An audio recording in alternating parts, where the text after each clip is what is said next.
കഴിഞ്ഞ June July മാസങ്ങളിലായിരുന്നു തക്കാളി record വില വർധനയിലെത്തിയത്.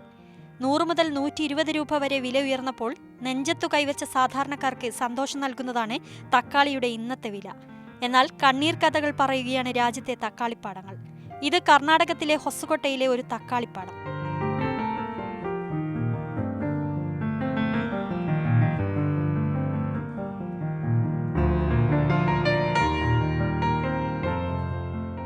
തക്കാളിയുടെ നല്ല കാലം കണ്ട് 3 മാസം മുമ്പ് കൃഷി ഇറക്കിയതായിരുന്നു ഇവിടത്തെ കർഷകൻ.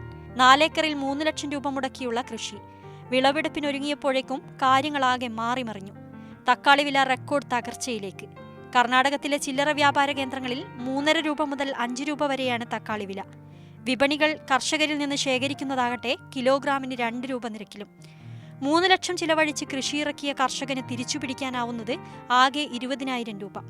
We grown 4 acres tomato and now we invested 3 lakhs rupees and now we are getting only 20,000. We are unable to give salary for laborers also. കർണാടകത്തിൽ നിന്നും തക്കാളി ഇറക്കുമതി ചെയ്തിരുന്ന മഹാരാഷ്ട്ര, തമിഴ്നാട്, ഗോവ സംസ്ഥാനങ്ങളും ഈ പാടങ്ങളെ കൈയൊഴിഞ്ഞു. കിലോഗ്രാമിന് 2 രൂപ മാത്രം ലഭിക്കുന്ന തക്കാളി വിപണിയിലെത്തിച്ച് വിൽപ്പന നടത്താൻ വാഹനക്കൂലി ഇനത്തിൽ വീണ്ടും കർഷകൻ അധിക തുക നൽകണം. അതുകൊണ്ട് പാടത്തു വണ്ടിയുമായി വന്ന് തക്കാളി ശേഖരിക്കുന്ന വൈൻ നിർമ്മാതാക്കൾക്കും മറ്റും 2 രൂപ നിരക്കിൽ തക്കാളി നൽകി ഉള്ളതാവട്ടെ എന്ന് ആശ്വസിക്കുകയാണ് കർഷകൻ. തക്കാളിയുടെ ഈ വിലക്കുറവ് മുതലെടുക്കുകയാണ് ബംഗളൂരുവിലെ വൈൻ നിർമ്മാതാക്കളും ടൊമാറ്റോ സോസ് നിർമ്മാതാക്കളും. തക്കാളി വില കൂപ്പുകുത്തുമ്പോഴൊക്കെ സജീവമാകാറുള്ള വൻകിട വൈൻ സോസ് നിർമ്മാതാക്കളുണ്ട് കോലാർ പോലുള്ള ജില്ലകളിൽ. തക്കാളിപ്പാടങ്ങളിലെ സ്ഥിര സാന്നിധ്യമാണ് ഈയിടെയായി ഇവരുടെ വാഹനങ്ങൾ. ചുരുങ്ങിയ വിലയ്ക്ക് ടൺ കണക്കിന് തക്കാളികളുമായാണ് ഇവർ ഇവിടുന്ന് മടങ്ങുന്നത്.